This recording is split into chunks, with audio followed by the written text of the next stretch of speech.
Vamos mergulhar um universo onde as mãos não só falam, elas dançam, pintam e constroem mundos inteiros.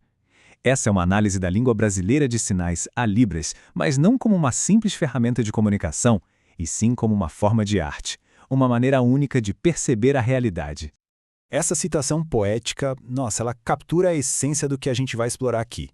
A Libras é um verdadeiro balé expressivo. Uma língua que, na sua própria forma, já carrega uma beleza e uma complexidade incríveis. E essa dança, ela começa com um poema.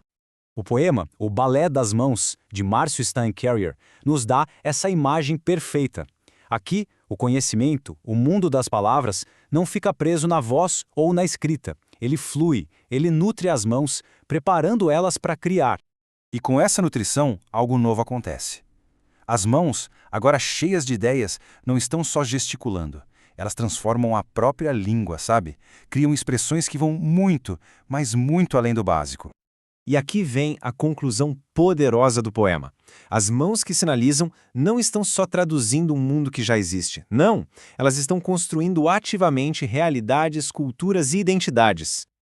Ok, vamos organizar as ideias. Essa dança, esse tal balé das mãos, é a base de uma literatura surda riquíssima. Tem poemas, histórias, piadas, tudo isso existe e floresce em Libras, formando um patrimônio cultural valiosíssimo. Mas como é que essa dança se organiza? Essa é a pergunta de $1 milhão, né? Como um movimento no espaço, o formato de uma mão, vira uma língua, com regras, com estrutura, com a capacidade de expressar qualquer ideia, por mais complexa que seja. A resposta está na sua gramática oculta. A beleza da Libras não é por acaso, não. Ela é toda sustentada por uma estrutura gramatical tão complexa e precisa quanto a de qualquer língua que a gente fala com a boca. Vamos desvendar agora os 5 elementos que são a base de cada sinal. Pensa nesses 5 parâmetros como se fossem os tijolinhos de uma construção, sabe? São os blocos que formam tudo. Configuração de mãos, ponto de articulação, movimento, orientação da mão e as expressões não manuais. A combinação disso tudo cria o vocabulário inteiro. Vamos começar pela configuração de mão. É basicamente a forma que a mão faz.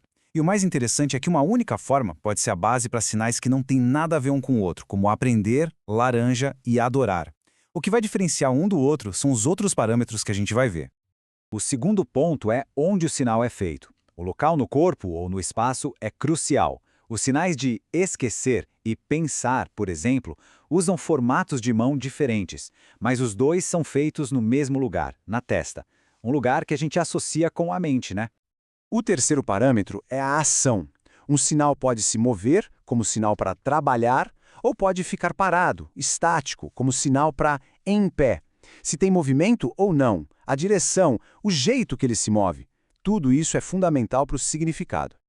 Depois vem a orientação da palma da mão. Esse aqui é um dos parâmetros mais poderosos, sério. Uma simples viradinha na palma pode inverter completamente o sentido do sinal. É o que acontece, por exemplo, para mostrar a diferença entre ir e vir. É brilhante. A mão vai ou a mão vem, só mudando a orientação. E por último, mas super importante, temos o rosto e o corpo. E aqui tem um ponto fundamental. As expressões do rosto e a postura não são só um extra para dar emoção. Elas são parte obrigatória da gramática da Libras. São tão essenciais quanto a forma da mão. Vamos ver um exemplo bem prático de como isso funciona. Olha só os sinais de cadeira e sentar. Eles têm a mesma configuração de mão e são feitos no mesmo lugar. A única diferença? O movimento. Para a cadeira, o movimento é curtinho e repetido. Para sentar, é um movimento único e mais longo. Mudar um parâmetro só cria uma palavra totalmente nova. Então, vamos aprofundar um pouquinho nesse quinto parâmetro, porque ele mostra o quão sofisticada é a Libras. As expressões não manuais. Elas são o tempero e, muitas vezes, a própria regra da frase. Esse exemplo aqui é perfeito. O sinal que a mão faz para a chuva é o mesmo nas duas frases. Mas o que transforma a afirmação "está chovendo" numa pergunta "está chovendo" é puramente a expressão facial. Sobrancelha levantada, um olhar de dúvida. A gramática, nesse caso, está toda no rosto.